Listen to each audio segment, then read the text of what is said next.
Nesse domingo a gente vai ter essa conversa de pertinho, porque eu quero trazer para vocês um indicador que eu não sei se todos conhecem, eu acho que não, que é o indicador que o Warren Buffett criou para a gente tentar entender se o mercado tá caro, tá barato, tá no seu valor justo, e que inclusive muitos investidores acabam dando uma espiadinha nele para tentar entender se a gente está precedendo uma crise ou o estouro de uma bolha. E por que a gente vai falar sobre isso, né, gente? Saíram várias matérias durante essa semana trazendo aí alguns gurus do mercado dizendo de uma possível bolha, uma possível crise. O próprio Kiyosaki, né, o autor do livro Pai Rico, Pai Pobre, como vocês podem ver nessa matéria, ele disse, né, que tá esperando aí o estouro de uma bolha, que vai comprar Bitcoin a $24 mil.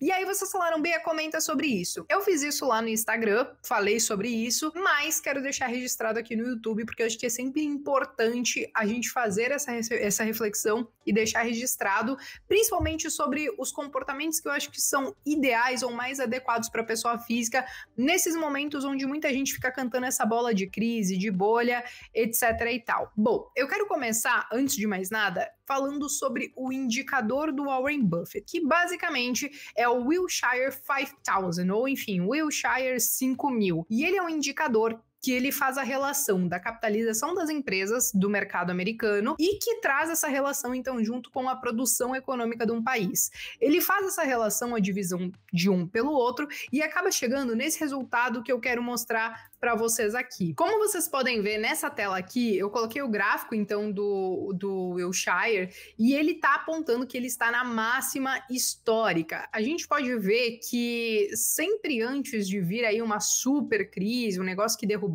o mercado, como foi, por exemplo, no ano passado, ele batia a máxima histórica, depois ele trazia aí uma queda mais relevante. A gente viu isso aqui perto de 2007, 2008 também aconteceu a mesma coisa, tava aqui nas máximas históricas e depois caiu. E aí, por esses fatores aqui, muita gente fica tentando entender se chegou o momento da gente se preparar efetivamente para uma bolha ou para uma crise em si. Isso porque esse índice que eu mostrei para vocês, ele está negociando 82% acima da média histórica dele, dizendo então que, por exemplo, o mercado americano, ele está hiper caro, ele tá muito caro, que as pessoas estão realmente pagando qualquer preço ali nos ativos, e claro que esse índice acaba sendo composto aí pelo menos 25% das empresas de tecnologia, e a gente sabe que algumas empresas de tecnologia simplesmente explodiram aí nesses últimos anos, tipo uma Tesla da vida, a Amazon, Google e tal. Então, consequentemente, ele aponta que o mercado ele está sim relativamente caro, e talvez isso até dê um certo embasamento para algumas pessoas que estão realmente olhando para esse possível colapso na economia. Só que o que acontece, gente? Tem uma outra matéria que eu quero compartilhar com vocês, que é uma matéria que saiu, acho que tem uns 3 meses, talvez, que é essa daqui, onde o Jeremy Creighton, ele falou que sim, nós estamos aí, talvez, antevendo já uma possível bolha, uma crise, e que ela deve estourar aí quando a última pessoa for vacinada. Ele questiona muito a questão, né, da injeção de liquidez lá nos Estados Unidos, como esse dinheiro ele acabou caindo na mão das pessoas e que, consequentemente, isso impactou num mercado um pouco mais inflado e que uma hora ou outra tudo isso vai ter que se voltar para a economia real e voltar para os seus preços justos, né? Só que o que acontece? A gente está vendo que não é de hoje que esse tipo de matéria, como a do Kiyosaki lá do Pai Rico, Pai Pobre, que soltou essa semana, essa do Jeremy Creighton, não é de hoje que isso acontece, tá? Depois da bolha lá de 2008, né, da crise do subprime,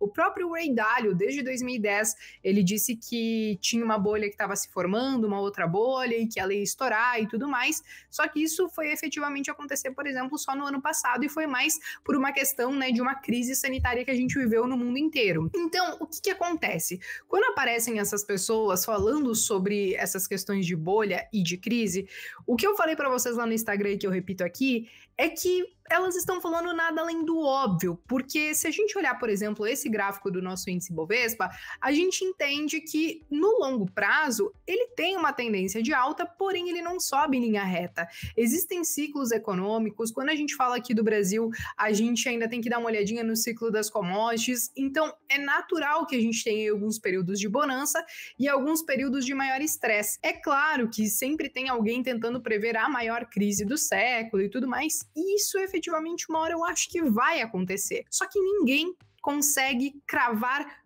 quando? E aí que eu quero fazer uma reflexão com vocês para a gente não cair numas pegadinhas e até mesmo gastar tempo com coisas que talvez não vão levar a gente a lugar nenhum. E para isso eu quero contar com 2 livros que eu acho que abordam muito bem esse assunto, que é esses 2 aqui. Eu tenho O Investidor Inteligente, do Benjamin Graham, esse aqui é a Bíblia do mercado financeiro, né? E tem esse aqui, a Psicologia Financeira, que ele é um livro um pouco mais recente, que eu recomendei, inclusive, para vocês, porque ele é muito bom e ele é uma leitura muito fácil, e que eles basicamente trazem essa reflexão, que mais pessoas perderam dinheiro tentando adivinhar quando ia vir uma crise, os topos e os fundos do mercado, do que pessoas que simplesmente traçaram uma estratégia pensando no longo prazo e escolheram bons ativos para investir. Então, quando a gente vê esse tipo de matéria, eu recebo algumas mensagens de vocês do tipo, meu Deus, Bea, é melhor eu vender tudo agora e esperar acontecer? E a minha resposta para isso é claro que não. Porque a gente não sabe efetivamente quando vai acontecer. Já pensou se eu tivesse desde 2010 esperando uma bolha, tivesse vendido todos os meus ativos e, enfim, não tivesse surfado a alta que a gente teve ao longo desses anos? É claro que a gente teve algumas crises aí no meio. Aqui no Brasil, em específico, mesmo a gente ficou caindo até 2015, 16, por aí. Mas a questão é que deixar o dinheiro parado sem estar bem investido, ele também pode custar a oportunidade e custar muito dinheiro. Por isso que eu acho que, acima de ficar tentando adivinhar efetivamente o que vai acontecer, porque ninguém sabe, e se aparecer alguém aqui nos comentários dizendo que sabe, eu só vou aceitar esse comentário se tiver data, hora exata para esse tipo de coisa acontecer. Então é muito melhor a gente diversificar a nossa carteira e estar preparado para os mais diversos cenários. É claro, né, gente, que não existe a melhor estratégia. No mercado financeiro, existem pelo menos umas 50 mil maneiras de você ganhar dinheiro, e não quer dizer que uma estratégia é melhor do que a outra. Mas o que é mais importante aqui? Você estar bem preparado psicologicamente para enfrentar esses momentos de crise. É óbvio que em momentos como o do ano passado, a sua carteira ela pode cair 30, 40, 50%, como eu conversei com algumas pessoas que isso efetivamente aconteceu. Mas se ela estiver preparada psicologicamente, isso não vai abalar tanto ela e ela vai conseguir aproveitar esses momentos de crise sem se desesperar, inclusive buscando boas oportunidades. Tem pessoas que, por exemplo, só vão ter uma carteira de ações e tá tudo bem. Se ela comprou boas empresas que já passaram pelas mais diversas crises e estão vivas aí até hoje, e toda vez que elas caem, depois elas se recuperam e avançam muito mais, tudo bem. Mas agora, se eu for olhar, por exemplo, para a BEA, eu me sinto muito mais confortável tendo ações no Brasil, estoques lá nos Estados Unidos, tendo um pouquinho de ouro, tendo alguns ETFs. Então, assim, eu faço toda uma diversificação dentro da minha carteira, alguns ativos, inclusive, com uma correlação negativa, porque, por exemplo, eu posso ter um pouquinho de ouro, ou até mesmo um pouquinho ali de dólar e coisas assim.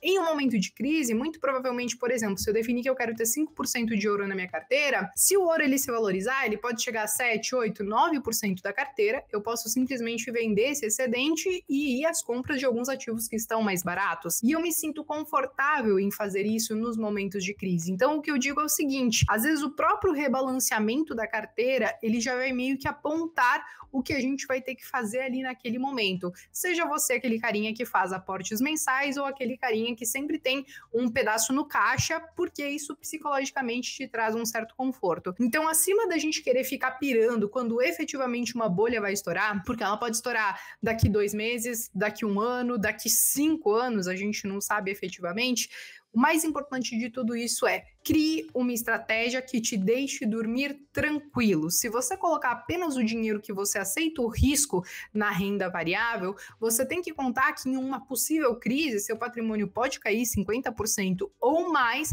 mas que toda crise tem um início, um meio e um fim. E dizer que vai vir uma crise, que vai estourar uma bolha, olhando para um passado um pouco, nem tão distante, né? Olhando 20, 30 anos, é meio que dizer o óbvio. É óbvio que isso vai acontecer. O mercado sobe, mas ele sobe caindo. Então, basicamente, era essa reflexão que eu queria trazer para vocês. Queria compartilhar um pouquinho desse indicador do Warren Buffett, né? Mostrar para vocês que sim, hoje ele está apontando que, por exemplo, o mercado americano ele está muito esticado e vindo igualmente antes, né? É claro que toda crise, ou enfim, toda alta, todo momento do mercado sempre vai aparecer alguém para dizer, mas dessa vez é diferente, né? Howard Marks já fala sobre isso nos livros. Mas ainda assim, eu acho que a gente tem que olhar no detalhe o que está acontecendo nesse momento, como a gente vai avançar com a questão da vacinação. Claro que a gente vai ter que estar preparado para um momento que efetivamente vier uma crise mais acentuada ou estourar uma bolha, alguma coisa nesse sentido. Mas, ainda assim, não acho que a gente precise se desesperar. Então, eu realmente queria fazer esse vídeo, porque eu recebi muitas mensagens de pessoas que estavam meio que sem saber o que fazer, e eu espero que dessa maneira eu tenha conseguido contribuir de alguma maneira, beleza? Se você chegou até o final do vídeo e gostou desse vídeo, deixe o seu like, se inscreva no canal e eu vejo vocês então no próximo vídeo.